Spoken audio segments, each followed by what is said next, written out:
What's up, guys? So I'm here with Sidrid Visalai of Easyland Mortgage in Boston, one of the best in the game. And today I'm here to ask Sid, what are some lesser known ways people can save money on their mortgage? Yeah, especially right now, I would say one way that works really well is a 2-1 buy down. It could be a 3-1 but 2-1, the cost is not as big. What does that mean? So a 2-1 buy down is a temporary rate reduction on your mortgage. So the first 2 years, the mortgage is 2% less, and the second year is 1% less. So let's say the original rate is 7%.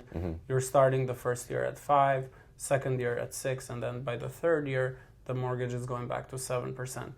The reason why this works well right now is because you're anticipated if rates fall, you could refinance this mortgage.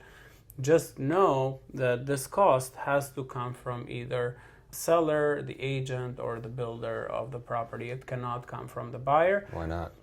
Because it's literally you're paying for something up front that you're taking. So it's like a wash. Right. It's literally a Gotcha. wash if you do that. Right. There's literally no point for you to pay 15 grand up front that you're going to save 15 grand over the next 2 years. Right.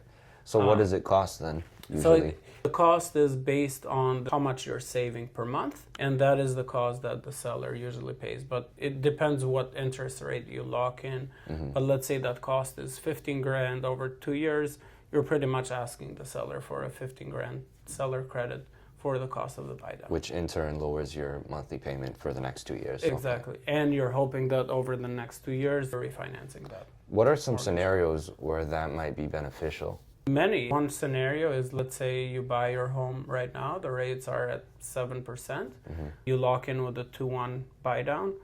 The seller is obviously, let's say their property is not moving, so they're getting to sell the property quicker. You're, on the other hand, let's say if rates do continue the trend that we expect them to, in a year and a half from now, you refinance this mortgage, let's say from 7 to 5.5. Now, those first 2 years, you took advantage of a lower Saved all that payment. money.